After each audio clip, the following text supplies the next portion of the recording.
শদিয়াৰ ৰুক্মিণী উদ্যানত শ্ৰী শ্ৰীকৃষ্ণৰ ৰাস মহোৎসৱ উপলক্ষে ভাষাৰ ওজা হেমচন্দ্ৰ বৰুৱা সোঁৱৰণী গছপুলি ৰোপণ পৰিৱেশ সুৰক্ষা সমিতিৰ আজি ইংৰাজী ২৬ ডিচেম্বৰ তাৰিখে শদিয়াৰ ৰুক্মিণী উদ্যানত ৰামদূত বেচৰকাৰী সন্থা উদ্যোগত বৃহত্তৰ শদিয়াবাসী ৰাইজৰ সহযোগত শ্ৰী শ্ৰীকৃষ্ণৰ ৰাস মহোৎসৱ উপলক্ষে পৰিৱেশ সুৰক্ষা সমিতিৰ ভাষাৰ ওজা হেমচন্দ্ৰ বৰুৱা সোঁৱৰণী গছপুলি ৰোপণ কাৰ্যসূচী ৰূপায়ণ কৰা হয়। গছপুলি ৰোপণ কাৰ্যসূচী শুভাৰম্ভ কৰে পৰিৱেশ সুৰক্ষা সমিতিৰ কেন্দ্ৰীয় সভাপতি ঋতুৰাজ বৰুৱাই।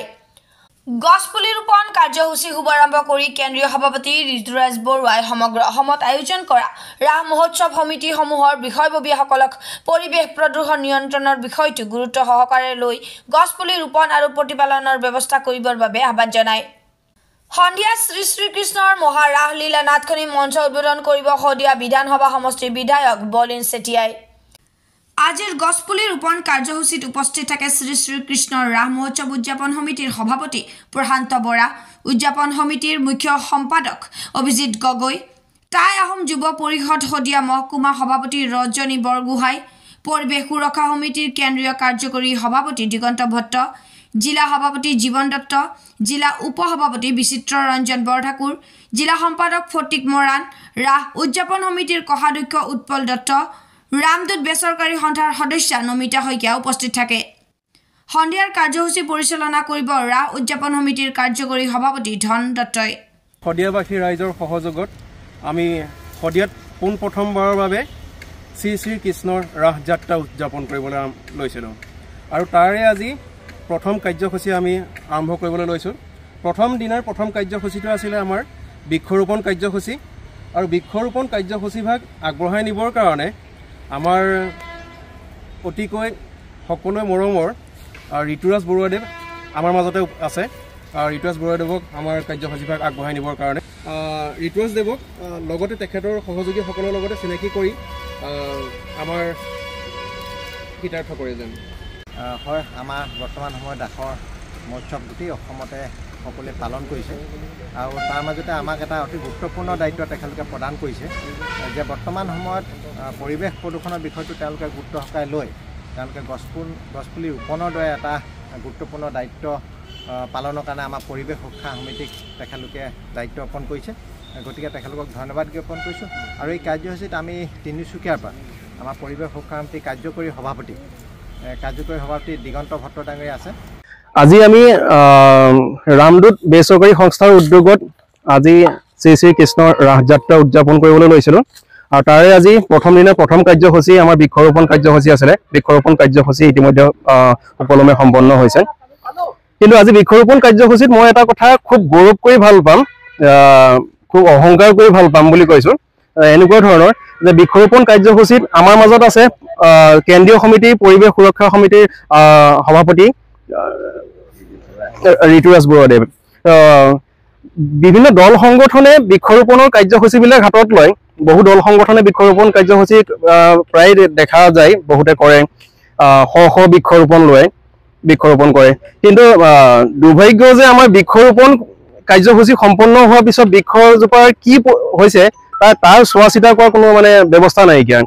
কিন্তু তেখেতসকলে বৃক্ষ ৰোৱাৰ পিছত ইমান সযতনে বৃক্ষজোপাক ডাঙৰ দীঘল কৰিছে আৰু তাৰ জ্বলন্ত প্ৰমাণ এই আমাৰ কাষতে আছে। বিভিন্ন গছপুলি কিবা প্ৰতি বছৰে বছৰে তেখেতসকলে কৰি আহিছে। প্ৰতি বছৰে বছৰে কৰি প্ৰতিজোপা গছক ইমান ৰক্ষণাবেক্ষণ দিছে, সুৰক্ষা দিছে যে প্ৰতিজোপা গছে ছাঁ দিবলৈ সক্ষম হৈছে, প্ৰতিজোপা গছে ফল দিবলৈ সক্ষম হৈছে। তো তাৰ বাবে আমি সঁচাই বৰ গৌৰৱ কৰিছোঁ যে এই বৃক্ষ ৰোপণ কৰি পেলাই যে এটা দায় সৰা নিচিনা এটা কাৰবাৰ এটা কৰি কাৰবাৰ এটা নকৰি বা বৃক্ষ ৰুই পেলাই তাৰ ফলৰ কামনা কৰি, ছাঁৰ কামনা কৰি যিটো গছজোপাক সুৰক্ষা দিয়া হয়। তো তাৰ কাৰণে আমাৰ পৰিৱেশ সুৰক্ষা সমিতিয়ে যিটো পদক্ষেপ লৈছে তো তাক সঁচাকৈ শলাগ ল'বলগীয়া।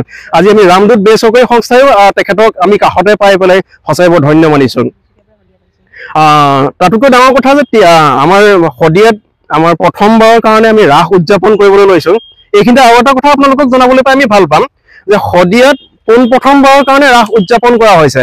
শদিয়াৰ ৰুক্মিণীৰ জন্মক্ষেত্ৰ হয়, লক্ষ্মীৰ উপজা ঠাই। লক্ষ্মীৰ উপজা ঠাইতে লক্ষ্মীক আমাৰ অৱহেলিত অনাদিত হোৱা নিচিনা হয়। লক্ষ্মীৰ কোনো চিনচাপ নাইকিয়া, কোনো ঐতিহ্য নাইকিয়া নিচিনা হৈছে।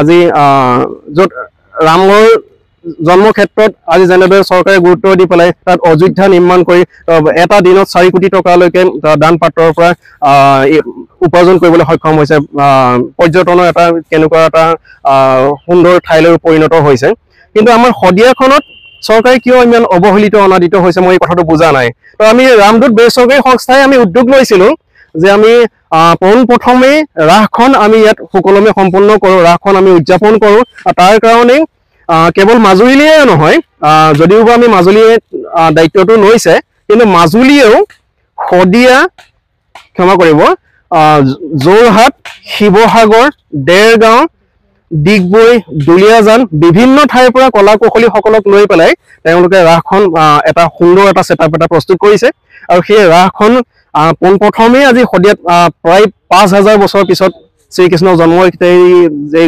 গ'লেই তো তাৰ কোনো অনুষ্ঠান প্ৰতিষ্ঠান নহ'লে ইয়াত এটা শাক্তপন্থীহে এটা পৰিভৰটো বেছিকৈ দেখা পোৱা যায় কিন্তু ইয়াতে সেই প্ৰথম এটা উদযাপন হোৱা নিচিনা হ'ব ৰাসৰ তো গতিকে এই অনুষ্ঠানটোৰ পৰা আমি চৰকাৰক এইটোৱে বাৰ্তা দিব খুজিছোঁ যে চৰকাৰে অকণমান গুৰুত্ব দিয়ক অৱহেলিত অনাদিত নকৰি সকলোৱে লক্ষ্মী পূজা কৰে লক্ষ্মীক উপাসনা কৰে কিন্তু সেই লক্ষ্মী উপাসনাৰ লক্ষ্মী জন্মক্ষেত্ৰখনক অকণমান গুৰুত্ব দিয়ক গতিকে এয়াই আমাৰ ৰামদূত বেচৰকাৰী সংস্থাৰ এটা পোনপটীয়া বাৰ্তা ধন্যবাদ তিনচুকীয়াৰ পৰা মহম্মদ আসিফৰ প্ৰতিবেদন ইত্যাদি A to Z